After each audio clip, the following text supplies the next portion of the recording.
পুলিশি অভিযানে তালতলা থেকে অপহৃতা নাবালিকা সহ 2 অপহরণকারী আটক। শালমা থেকে ধলাই জেলার তালতলা এলাকা থেকে রবিবার সকালে অপহরণ হওয়া 13 বছরের নাবালিকা সহ 2 অভিযুক্ত জয়পাল ও প্রসেনজিৎ সরকারকে লেফুঙ্গা পুলিশ গ্রেপ্তার করল গতকাল রাতে সালেম থেকে। লেফুঙ্গা থানার ওসি সহদেব দাসের তত্ত্বাবধানে বামুটিয়া পুলিশ ফাঁড়ির OC Anthony Jamatia, assistant sub inspector Dipak দাসের নেতৃত্বে পুলিশের একটি টিম মোবাইল ট্র্যাকিংয়ের মাধ্যমে গতকাল রাতে তাদের সালেমা থেকে গ্রেপ্তার করে তাদের নিয়ে আসা হয় বামুটিয়া পুলিশ ফাঁড়িতে।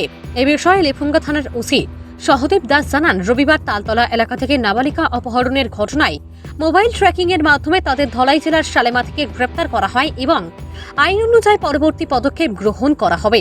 পাশাপাশি সংবাদ মাধ্যমের মুখোমুখি হয়ে বিস্তারিত জানান তিনি। এই নাবালিকা অপহরণের ঘটনায় পুলিশে অসহযোগিতার অভিযোগ করেছিলেন নাবালিকার পরিবার, কিন্তু পুলিশের দাবি পুলিশ অভিযোগ পাওয়ার সঙ্গে সঙ্গে ইনভেস্টিগেশন শুরু করে দিয়েছিল যাতে করে অভিযুক্তরা সতর্ক না হয়ে যায়। পুলিশের তরফে বিষয়টি তদন্তের স্বার্থে গোপন রাখা হয়েছিল। জানা যায়, ভালোবাসার সম্পর্কে আবদ্ধ হয়েই নাবালিকা নিখোঁজ হয় এবং অপহরণের অভিযোগ পাওয়ার সঙ্গে সঙ্গে পুলিশ তদন্ত শুরু করে এবং তাদের 28 ঘন্টার মধ্যেই নাবালিকা উদ্ধার এবং অভিযুক্তদের গ্রেপ্তার করতে সক্ষম হয়। ভানুচন্দ্রের রিপোর্ট, আসাম প্রাইম নেটওয়ার্ক। কি বক্তব্য? হ্যাঁ, আমার কাছে একটা খবর আয়ে যে একটা নাবালিকা মেয়েকে কিডন্যাপ করে নিয়ে গেছে। পরে তারে আমরা মোবাইল ট্র্যাক করে তাকে সালেমা থেকে ধরে নিয়ে আসি এবং তার বিরুদ্ধে আইনগত ব্যবস্থা নেওয়া হবে।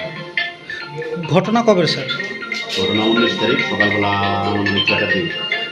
কয়জনকে আপনারা এই ঘটনায় আটক করেছেন বা দুজনকে।